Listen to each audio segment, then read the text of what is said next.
Think about those moments when things fall silent, um, especially when you're really hoping for some kind of response or connection.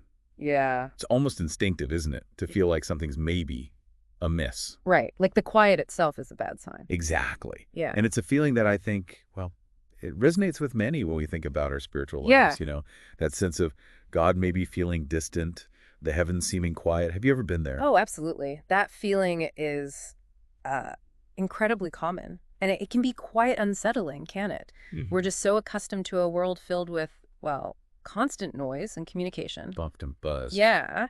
So when that fades, especially in a space where we expect to hear something significant, it's natural to feel a bit of unease, maybe even like a little panic. Totally. But Yeah. what if that silence isn't necessarily a cause for alarm? Okay. What if it could actually hold something deeper, maybe Yeah. something profound, even sacred?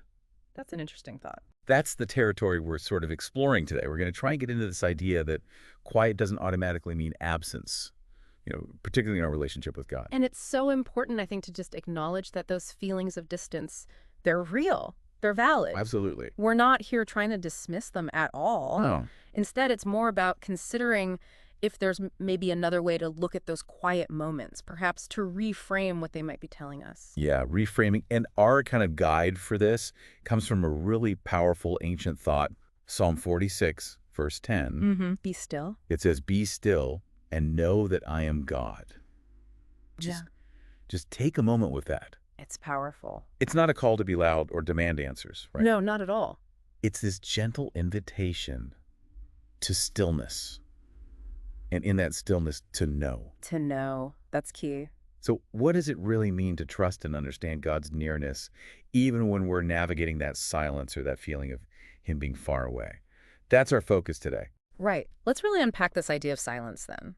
Because in our everyday lives, a sudden silence in conversation feels awkward, doesn't it? Yeah, or unproductive, like if work stops. Exactly. A pause feels unproductive. We're almost conditioned, sort of, by the world around us to think noise equals progress, noise equals connection. Absolutely. We're just Yeah. constantly bombarded. Information, notifications, Yeah. updates. It never stops. It really doesn't. So when that external noise fades, and maybe we don't immediately feel something from God, that reaction can be, wait, is something wrong? Is the connection broken? Like the signal dropped? Yeah, it's like our internal spiritual lights go dim and we jump to thinking something vital is just missing. But what's fascinating to consider is a completely different angle. The idea that with God, silence isn't necessarily this empty void. Right. In fact, it could be quite the opposite. It's this thought. While the world tells us silence means trouble, with God, silence can often mean something is sacred. Wow, that's a real shift. It is. It's a total shift in how we might perceive those quiet times. It really does change your perspective, doesn't it? Yeah. It suggests that those moments we might feel are empty are actually full, just full of a different kind of presence. A different mode of communication, maybe. Yes, like moving from a noisy marketplace to, I don't know, a quiet sanctuary. You have to listen differently. You do, maybe for a whisper instead of a shout. Right.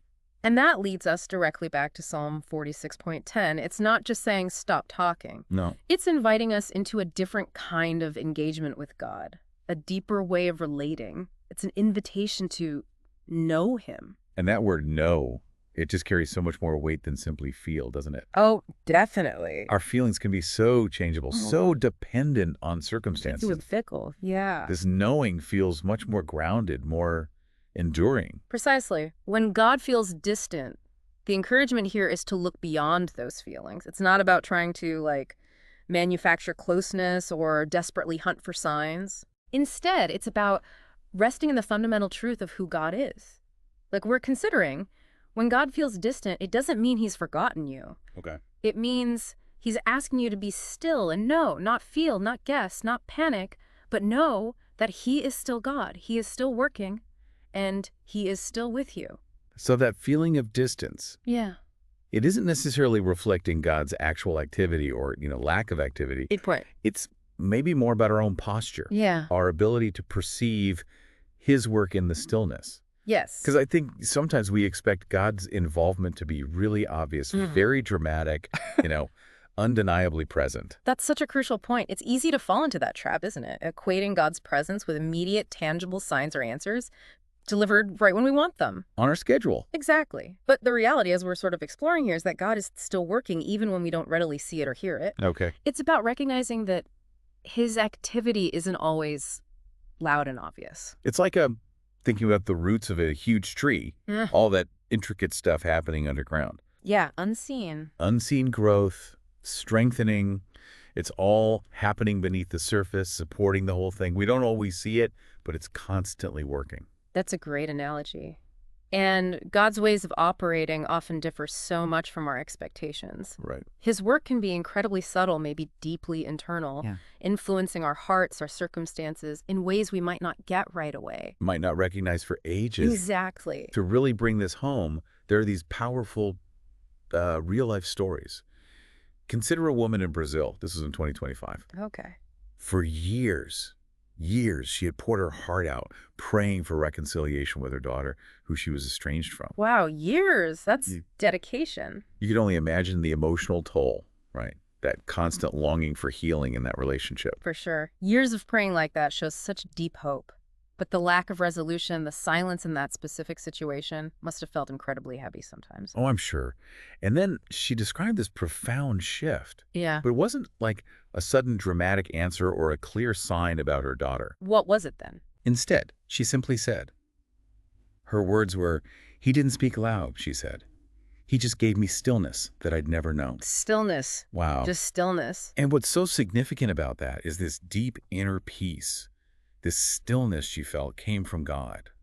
It came before anything changed outwardly with her daughter. Right. That's the key part. It wasn't a reward after the reconciliation. It was his presence during the quiet, a source of strength while she was still waiting. Exactly. And then months later, the reconciliation actually started to happen. Incredible. It's just such a compelling example of how God was at work, cultivating peace, preparing the way in the silence, even when the thing she desperately wanted was still off in the future. It truly highlights that God's presence, his activity, isn't always directly tied to our requests being answered exactly how or when we expect. Yeah. He was working in her, offering comfort, resilience in that quiet period. Then there's another story, the experience of a pastor in Finland.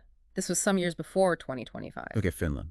He was in a pretty remote area, and he was really grappling with depression. Oh, that's tough, especially remote. Yeah, heavy burden. Mm. And in a quiet, isolated place, that silence. It could easily feel overwhelming, right? Even spiritually isolated. Definitely. Isolation can really amplify those feelings of being disconnected from the world and maybe from God, too. So for him to find connection in that quiet, Mm. that would be huge. Absolutely. And for him, the silence actually became a turning point. He shared, and I think this is so profound, he said, "I didn't hear answers, but I met God in the quiet." Met God in the quiet. Not answers, but encounter. Exactly. He wasn't given like a 5-step plan out of his struggles. Oh, magic fix. No. But he encountered God's presence right there in the stillness itself. And the impact of that encounter, it sounds like it went beyond just him. Oh, yeah. Far-reaching. His message now about finding rest in God's presence without needing constant signs or immediate answers, it's resonated with thousands of people. Wow. That clearly speaks to a deep human longing, doesn't it?